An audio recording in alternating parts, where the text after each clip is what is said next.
everyone. My name is Dustin, and I'm a pastor in Canton, Ohio. I'm joined by two of my very, very good friends, Elisa and Janelle. Welcome, friends. How are you doing? Good. Good. Awesome.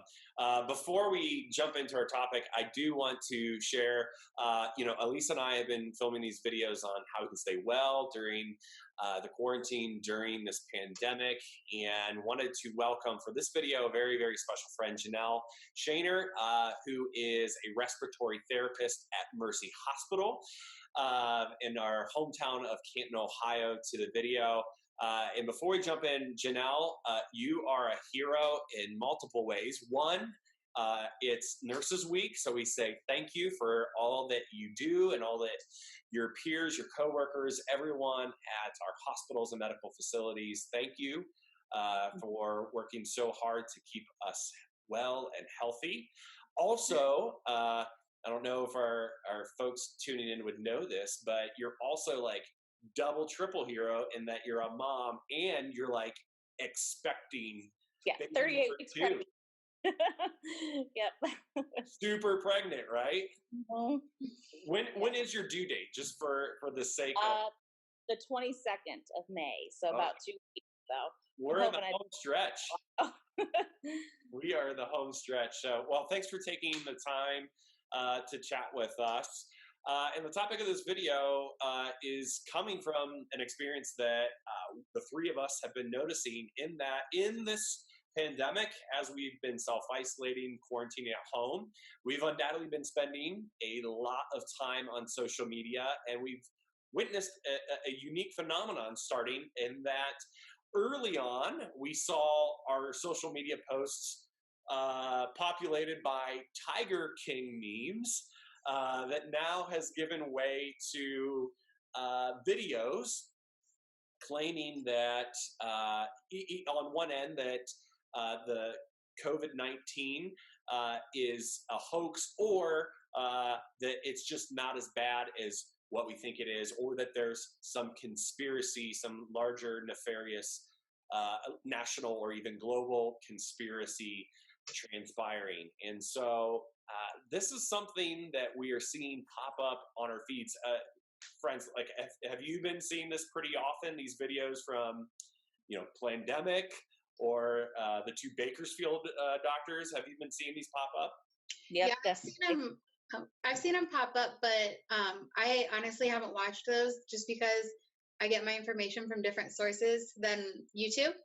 So I try to be careful about, like, especially when something involves conspiracy theories or anything like that, I try to steer away from it just because it like increases anxiety in my own life or like in my family. So I try to find reputable sources. So that's, again, another reason why we brought Janelle on, so she can kind of be a balance to a lot of the other things we hear. So yeah, so Janelle, you are a medical professional.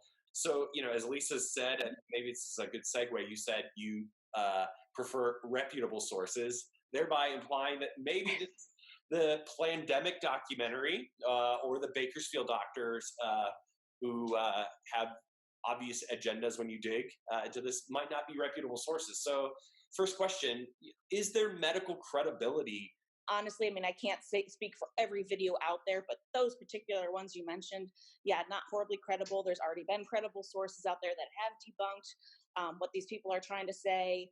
And like I said, if you look into the woman behind the Plandemic, she's not credible. Her scientific discoveries, quote unquote, were removed from a science journal, and then she was fired, and so it's obviously she's upset.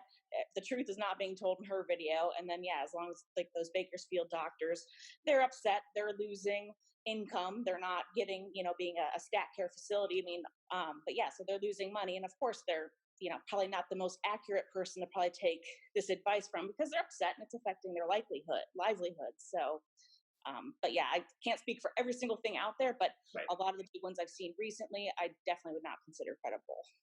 Elisa, I've saw and witnessed some of the rebuttals from reputable sources coming out, and in scrolling through people's feeds, those that want to believe so badly that there is this nefarious conspiracy transpiring to, have a government takeover, to strip us from our freedoms, or to, etc. That they'll say, well, that's just what they want you to believe. There's kind of an answer to even the reputable sources. So, backing up from a clinical mental health perspective that you come from, what leads someone to be inclined to, first of all, believe these and then propagate these sources? So I think, if you have 99 doctors saying one thing, then one doctor saying, no, this is a conspiracy, I think the reason that one person's voice goes viral so quickly is because the general population is trying to, number one, find something that will keep them going back to normal. So you see that with the masks. We've never had to wear masks before or anything like that. So people are going to cling to those studies that say don't wear them. They're actually more dangerous if you do, and things like that, because we kind of want to go back. We have like a nostalgia that makes us want to go back to not having to wear those. So you're going to cling to that information. So this is called, with like logical fallacy wise, it's called a confirmation bias. Like you see that where if you buy a Hyundai Tucson and then you like Google Hyundai Tucsons, there's these articles that come up. Hyundai Tucsons are not safe. You're like, oh, I don't want to click on that because I just spent $10,000 on a Hyundai Tucson. That's a confirmation bias. You start to look at sites, or you start looking at sources that agree with what you've already put all your eggs into. So I think they're going viral and stuff because people are nostalgic. We are afraid of the future. So I would say to kind of check yourself and think, okay, am I only looking at sources that already agree with what I say?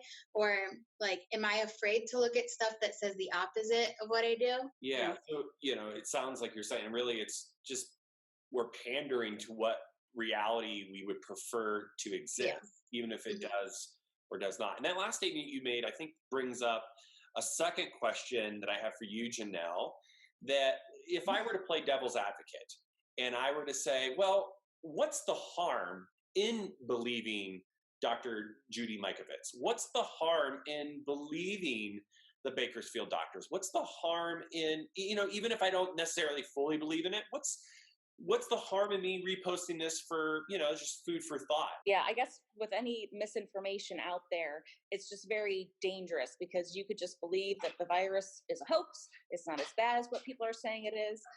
Granted, it's not spread in this area, luckily, of Ohio that we're in, that it is not that bad right here. But it's not to say New York City, it's a completely different ball game out there. Yeah. But we have the potential here. We flattened the curve once. If we mess this up and people kind of go crazy once we start opening stuff up and people start throwing big parties and wanting to do everything like they used to, then yeah, we have a potential for a second spike. We never really had the first spike, but have a potential for that curve to go up again and potentially overwhelm, our hospitals like we were trying to avoid the first time around. So, and they could also just, if they don't feel that they're at risk, I'm fine, I'm young, I'm in my 20s or 30s, I don't have to worry about this. Well, what about your parents? It might be in your 60s, or your grandparents that are in their 80s that are in a nursing home. You've got to think about others besides yourself. Yeah. Yeah, I think in saying that, as you highlight the risk in that, I think that's something we just need to hear, right? This is in a different category than throwing it out there that, well, I wonder if LeBron James is part of the Illuminati, right? That's the consequences of that is not in the same category stratosphere of this is all a conspiracy, or it's not as bad, or it's just a weird flu strain, or an escape from a Chinese, all these things. If you bite down on that and someone believes that, that the consequences are not just believing that LeBron is part of some cult. It is going to spread disease, and it could lead to people's health being compromised, even people dying. You really have to think of other people. And I think for me, a verse in Philippians 2 has really been resonating with me. And that verse says to esteem others and put their needs before your own. So Yeah, that's what I've really been trying to remember. Like, it's not comfortable to wear a mask and it's hot and my glasses get fogged up. But if that's what I have to do to protect other people and to make sure they're okay, then I'll do it. Yeah, yeah, that cultivating a sense of empathy, right? We have an opportunity to increase our empathy for others and Hmm. to extend that to others. Friends, thanks so much for sharing this. Again, to put a bow on it, have some empathy for others. Have some patience with one another. Consider things from someone else's um, benefit, someone else's perspective more than your own. But before we start flippantly sharing things that we prefer to be a reality, and wouldn't we all prefer that the virus is not as COVID-19 is not as bad as we heard it was going to be? Of course, we would all love to hear that. Wouldn't we prefer? Yeah, of course, we would prefer that. But really do your homework. Consider a source before you just go and share something. That's just maturity at the end of the day. But Janelle, Elisa, thank you so much. I'm so grateful to have both of you as a friend. I'm so grateful for the work that you both do. You both are rock stars, and grateful to have this chat with you. All right, thank you. All right, Thanks. no problem. We'll see ya.